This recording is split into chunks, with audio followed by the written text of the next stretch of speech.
Bonjour, aujourd'hui je vais me livrer à toi et je vais te raconter mon expérience avec la boulimie. On est d'accord qu'on a toutes des expériences différentes, mais moi qui t'accompagne, je vais te raconter la mienne. Je m'appelle Eliette Wettstein-D'été, je suis coach de vie et j'accompagne les personnes qui ont la maladie de la boulimie, anorexie, hyperphagie, tout ce qui est TCA, à dire merci et au revoir à cette maladie. Donc pour moi, la maladie est arrivée à 15 ans. Je venais de voir j'étais très mal, très très mal depuis déjà quelques années et j'avais commencé à grossir, normal, hein, parce que les hormones font que mon corps avait changé, mon corps était devenu un corps de femme, je détestais ça. J'avais commencé à prendre un peu de poids alors que j'étais plutôt une liane avant.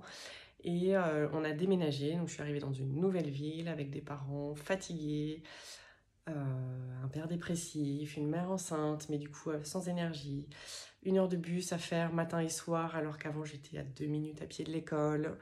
Euh, Vraiment, voilà, de gros, gros, gros changements et qui ne se sont pas passés dans la joie, on va dire. Mais c'est pas ça uniquement qui a déclenché la boulimie. C'est ça, ça a été, ça a fait exploser le bouchon, on va dire. Si, ça a été le déclencheur, mais ce n'est pas que ça. Je n'aurais vécu que ça, je n'aurais certainement pas eu la maladie de la boulimie. C'est tout ce qu'il y avait avant et qui était sur du long terme, d'accord? Donc ce n'est pas juste ça.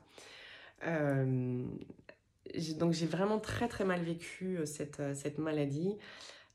Parce que je me faisais engueuler par mes parents, parce que je vidais les placards, puis parce que ben, j'étais mal tout le temps. J'étais mal tout le temps, c'était une vraie horreur. J'ai eu la chance en fait que plutôt que de continuer à vivre avec mes parents, ils m'ont envoyé 1 an aux États-Unis où j'ai vécu une année exceptionnelle. Je continue à dire, malgré le fait que j'ai eu mes enfants, etc., que ça reste la meilleure année de ma vie, mais plus dans les découvertes, en fait, dans le fait de faire une grosse aventure, de rencontrer plein de gens, de vivre plein de choses dans beaucoup d'abondance et beaucoup d'expérience. Donc c'est vraiment de ce côté-là. Bien sûr qu'après j'étais très heureuse d'avoir mes enfants, de me marier, de faire d'autres expériences. Mais là c'était du condensé en fait sur 1 an. La maladie s'est arrêtée là-bas quand je suis arrivée dans une famille où c'était très fun, très rigolo, et puis le fait d'être grosse là-bas, parce que j'ai pris 20 kilos quand même. Le fait d'être grosse, enfin grosse, d'avoir du poids, du surpoids en fait, mais tout le monde s'en fout, il n'y a aucun jugement là-dessus. Donc je l'ai très bien vécu. Mais après, je suis rentrée chez mes parents. Et là, ça a juste été pour moi l'année la pire au monde. Donc j'avais vraiment eu les deux pendant. J'ai eu la meilleure année de ma vie et la pire, où j'ai fait une tentative de suicide.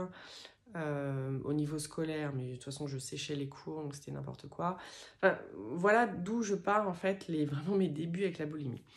Ensuite, donc j'ai été envoyée en internat, et donc je n'étais plus chez mes parents. Donc la maladie était toujours là, même s'il n'y avait plus les déclencheurs, les tensions.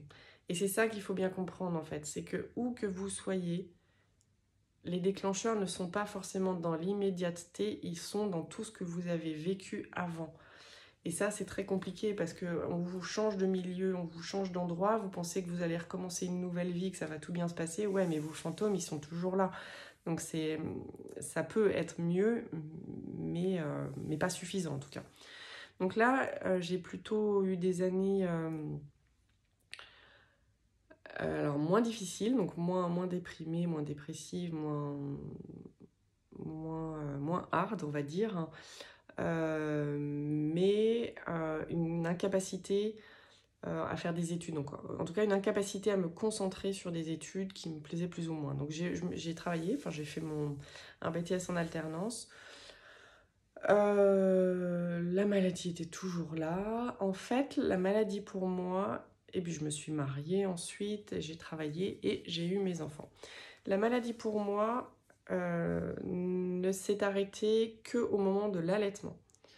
Au moment de l'allaitement de chacun de mes enfants. C'est le seul moment en fait où vraiment j'ai eu un répit. Pendant les grossesses, c'était un petit peu moins. Et donc ça n'empêche pas d'être enceinte, ça n'empêche pas d'allaiter, ça n'empêche pas d'avoir des enfants. Ça c'est important à redire, mais j'ai eu cette maladie même pendant voilà, Grossesse, allaitement, donc non, ça s'est arrêté, et enfant, petit. J'arrivais à... J'ai bien vécu hein, toute cette période, j'ai adoré la période où j'étais à la maison avec mes enfants, parce que je me gardais les temps de sieste. Hein. Les temps de sieste, je ne faisais absolument rien, c'était mon temps à moi, et si crise devait y avoir, c'était à ce moment-là. Donc c'est devenu, en fait, du moment où je suis devenue maman, les crises sont devenues des crises euh, plaisir, dans le sens où je mangeais vraiment quelque chose qui me faisait plaisir, et pas la boîte de haricots verts ou la boîte de cannelloni froide ou des trucs comme ça, ce que j'ai pu faire avant. Hein. Donc du moment où j'ai été maman, moi la boulimie s'est quand même transformée dans quelque chose de très restreinte sur le temps, et du coup de profiter de ces temps.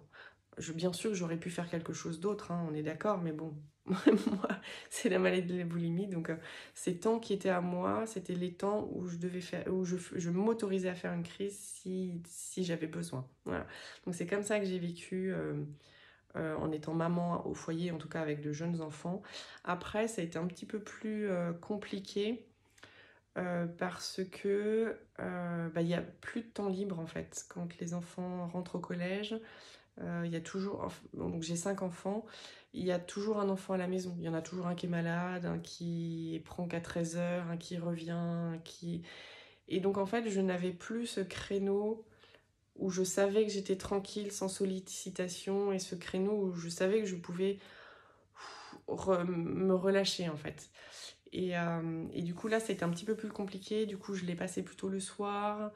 Donc là, il fallait gérer avec mon mari.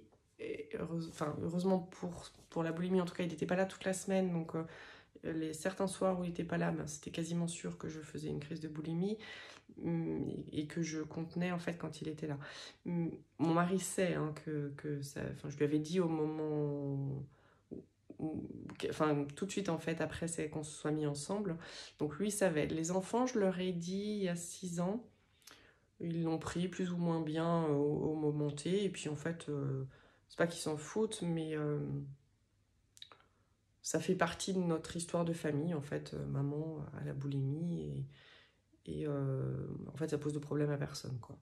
Donc moi, j'ai été un peu vigilante parce que quand ils mangent beaucoup de chocolat ou quand ils vont piquer dans les placards, je me dis, voilà. Mais non, ça n'a jamais basculé comme moi je l'ai vécu.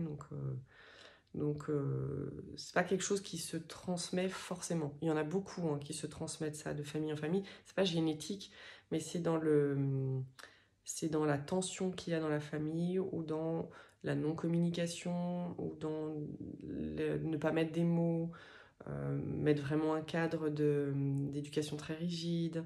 Il y a beaucoup de choses qui rentrent en jeu, mais donc moi pour l'instant, en tout cas, les enfants n'ont absolument pas ça. J'ai suffisamment travaillé à mettre beaucoup de mots là-dessus et sur beaucoup de choses, donc mes enfants peuvent s'exprimer.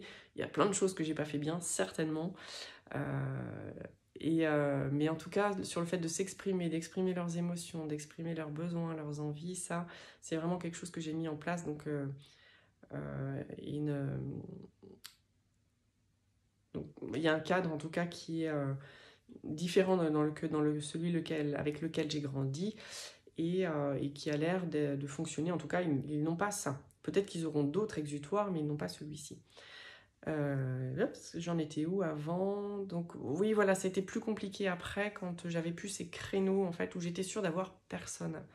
Donc aucune sollicitation parce que vous savez ce que c'est que des enfants, hein, vous pouvez même pas aller aux toilettes tout seul. Donc c'était voilà. Donc du coup je l'ai trouvé le soir après. La maladie ensuite quand vraiment parce que j'ai travaillé beaucoup, j'ai fait beaucoup de techniques, je me suis formée à plein de choses, toujours avec l'idée de pouvoir transmettre derrière avec l'idée de me guérir et de pouvoir transmettre derrière. Donc la gestion des émotions, le Reiki, la PNL, le coaching ensuite, enfin vraiment un panel assez large de techniques, l'intuition, le tirage de cartes, enfin voilà, tout ce que j'utilise en fait maintenant. Et en fait, la maladie était toujours là. Et donc vraiment à continuer à chercher. Et c'est vraiment l'année dernière où je me suis mis en objectif. En coaching, hein, on travaille beaucoup par objectif, qu'est-ce qu'on met en place, etc. Et c'est l'année dernière où je me suis dit, cette année, je je dis au revoir et merci à la boulimie. C'est pour ça que j'ai appelé en fait cet accompagnement de cette manière-là. C'est merci et au revoir. Parce que du moment où j'ai compris en fait que ça m'apportait quelque chose, que ça me donnait des informations, que c'était mon hypersensibilité, que ça venait chercher plein de choses et que j'avais toutes les réponses en moi, à ce moment-là, je me suis fait accompagner bien sûr, hein, mais à ce moment-là, j'ai pu déverrouiller plein de choses, j'ai pu exprimer plein de choses, j'ai pu voir plein de choses alors que c'était trop rapide et donc je ne pouvais pas voir avant. Et c'est vraiment ce passage qui s'est fait l'année dernière et que du coup j'ai grand plaisir à pouvoir transmettre cette année. Voilà sur les grandes lignes mon expérience avec la boulimie. C'est vraiment passé, et c'est vraiment ça que je voudrais vous transmettre, c'est que c'est passé par des phases différentes en fait. Ce que vous êtes en train de vivre ne sera pas ad vitam aeternam. Si vous êtes dans une phase vraiment down, que vous pouvez rien faire, que vous passez vos journées à manger, que vous êtes incapable de même tenir un rendez-vous ou de prévoir quelque chose, ça m'est arrivé, je suis passée par là. Et maintenant, je suis maman de 5 enfants, je gère 3 ou 4 activités en même temps, je suis séparée, j'ai ma maison. Mais vous m'auriez dit ça quand j'avais 20 ans, que j'étais même pas capable. Si j'avais un rendez-vous dans la journée, j'étais stressée toute la journée jusqu'au moment d'avoir fait le rendez-vous, j'aurais pas imaginé que j'aurais été capable de gérer autant de choses. Donc la boulimie, la manière dont vous la vivez n'est pas cristallisée, c'est-à-dire que ça va évoluer. Donc déjà ça c'est sympa à savoir parce que ce que vous vivez ne sera pas votre vie de toujours. Donc ça évolue, et ce que je vois aussi c'est que ça évolue dans votre manière de faire les crises. Moi, j'ai passé des mois et des années à ne faire que manger. Et j'avais pas un rond, donc forcément à manger des trucs dégueulasses, ça remplit beaucoup moins, encore moins que quand tu manges des trucs bons, que ça ne te remplit toujours pas, mais quand tu manges des trucs dégueulasses, ça te remplit encore moins. Donc y a vraiment, et dans la manière de le vivre, et dans la manière de les programmer, et dans la manière de ce que tu manges, et dans le plaisir. C'est vache, hein. Et c'est ça qui est vraiment compliqué quand tu veux transformer et quitter, dire au revoir à la boulimie, c'est qu'à un moment, ça devient quand même un vrai plaisir. Enfin, en tout cas, moi, il y a eu beaucoup de crises où c'était vraiment programmé, c'était mon moment plaisir de la semaine. Et du coup, comment lâcher ça? Si tu mets pas d'autres plaisirs dans ta vie que ça, ben, tu peux pas lâcher ton plaisir si tu n'as pas remplacé par d'autres plaisirs qui sont aussi intenses. D'accord? Même si tout ça n'a aucune logique, on est bien d'accord, hein, aucune logique.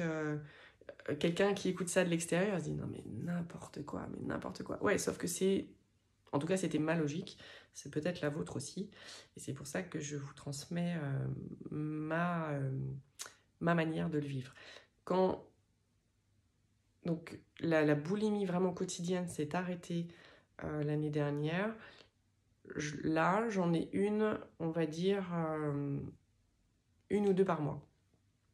Une ou deux par mois. Pourquoi? Parce que c'est quand je me fais déborder. Quand je me fais déborder par l'intensité et que surtout je n'ai pas pris suffisamment le temps de me faire plaisir autrement. Et c'est comme s'il y avait vraiment un camembert en fait, ou une quantité, une batterie, voilà, comme une batterie de téléphone.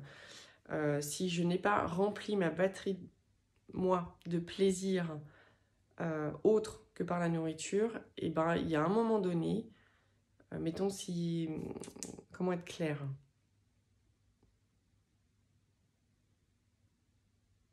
Il faut que je remplisse 100 chaque semaine pour pouvoir ne pas avoir de crise de boulimie parce que je me suis remplie autrement. Si je ne remplis que 90 la première semaine, que 90 la deuxième semaine, que 90 la troisième semaine, et ben il y a un moment donné où il n'y a que la crise de boulimie qui va permettre de faire les 100% et de rattraper les 3 semaines. Donc c'est là, moi, où je suis vraiment, où j'ai ma vigilance à apporter, c'est de vraiment remplir les 100% chaque semaine pour ne pas avoir la tentation et le plaisir de faire une crise, mais du coup de remplir ces 100% vraiment avec autre chose. Et c'est là tout le travail, moi, de cette année, c'est de me faire plaisir suffisamment chaque semaine. On pourrait dire chaque jour, hein, pour l'instant j'en suis à chaque semaine, c'est déjà pas mal. De me faire suffisamment plaisir chaque semaine pour ne pas avoir besoin de faire de crise de boulimie. Voilà.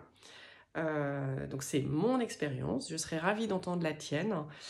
Et si tu veux me contacter, tu cliques sur le lien, mon doigt est là.